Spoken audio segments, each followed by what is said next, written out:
We've talked to people who were 6 feet from Dillon when he screamed, "You blank Muslim rat."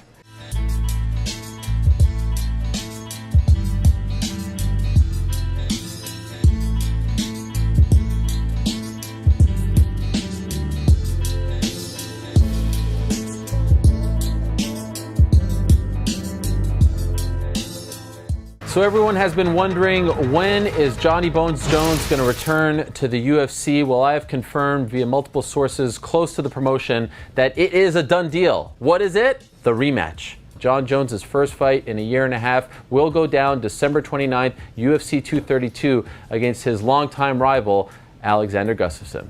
And it will be for the UFC light heavyweight title. It will be one of those deals that once the first punch is thrown, Daniel Cormier then gets stripped. Буду просить папу, чтобы он не строго тебя наказывал, потому что все-таки главную задачу ты решил, ты выиграл достойно и убедительно.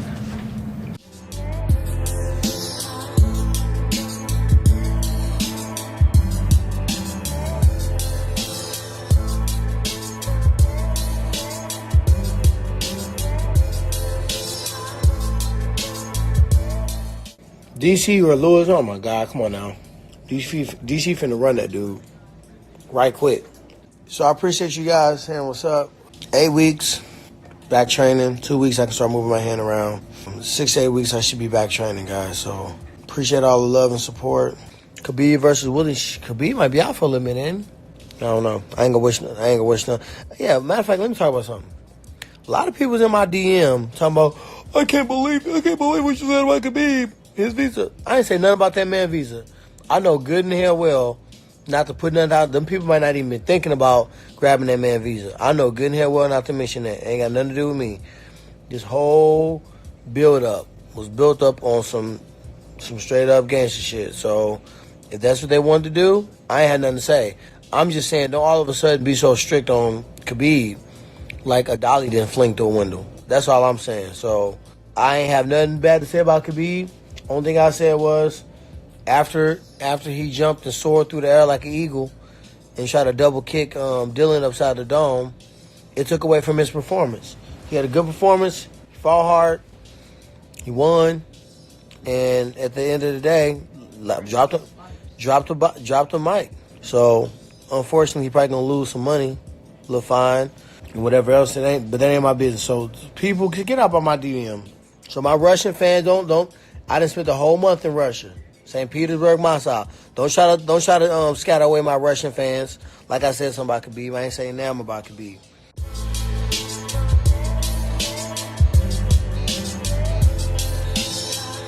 Walk me through this whole thing coming together. Yeah, they called me yesterday evening or what, and told me already before I even talked to you guys. And so I already knew back then it was a done deal. They already had talked to DC. He agreed to it. And yeah, I was happy already. So it's just been real hard to not even say anything. People consider Daniel Cormier one of the greatest fighters ever, extremely well-rounded fighter. Tell me why you can beat Daniel Cormier. I feel like I could beat anyone. I just believe that my heart is the best in the sport, and I believe that's what carried me through my whole career.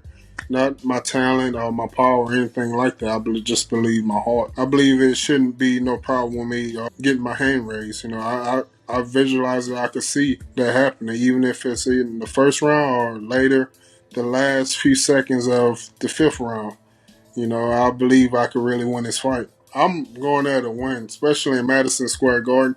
You kidding me? Everyone fought there. I don't know why they don't want to give it to Stipe. I read it would have been great for them to get Stipe than to me, but I appreciate them giving me the shot. But I believe that Stipe really deserved the shot since he was the champion for a while. He defended it that many times, and I don't know why they gave it to me before they gave it to Stipe, because everyone else, whenever they lost their belt, they got a shot to win it back.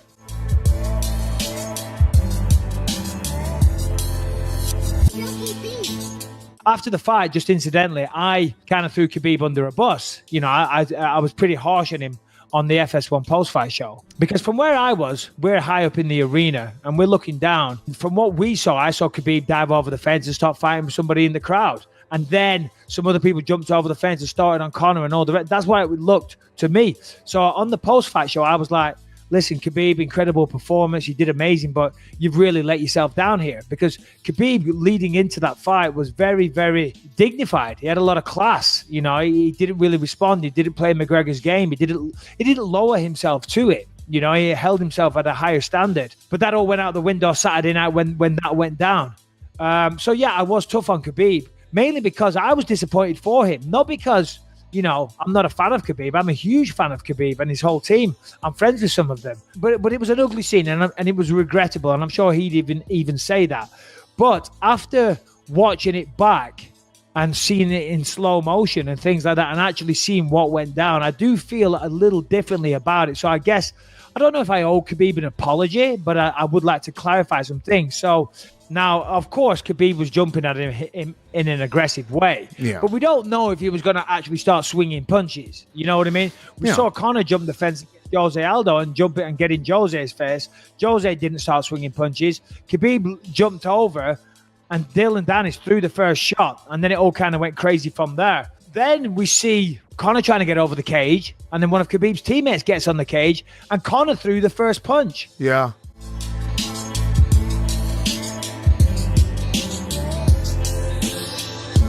And Max, I saw you sent out some tweets and you mentioned your concern was about people ringside. Yeah, you know, in summer, you know, when I was in the ER and the doctors came back and they cut all the stuff that they was telling us what was going on.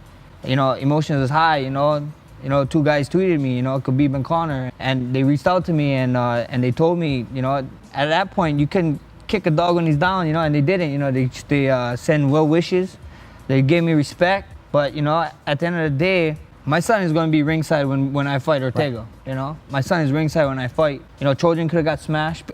People outside fans, regular people could have got smashed. They could have got hurt, you know? And the fans, you know, being a champion is more than that thing right there on the table. You know, being a champion is way more than having a belt around your waist. You know, you can be a champion without having a belt.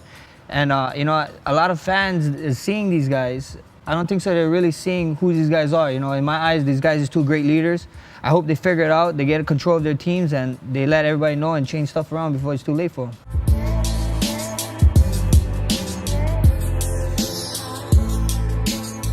Where do things stand with you and Dillon Danis? Me and Dillon, I'm waiting on something to happen with that. While you were here, I kept calling. I'm calling for it again. I did multiple interviews calling for it. You know, he wanted to do the 100,000 match. I was like, okay, cool. If we do it for, and I'm a real one. If we do it for 100K, I got to be able to do combat jiu-jitsu. I got to be able to slap you. I don't know where he get his money from, but, you know, mine came out the mud. I worked hard for my shit. So if a man is going to try and separate me from that amount, then I got to be able to slap you. That's at least got to be in the rules, and I think that's fair. If you want to do it for less than that, if you don't want to do combat jiu-jitsu, if you just want to go for my legs and flip upside down and try and put his hands in my face and all that, then we got to do it for less money. And that's where it kind of stood off from.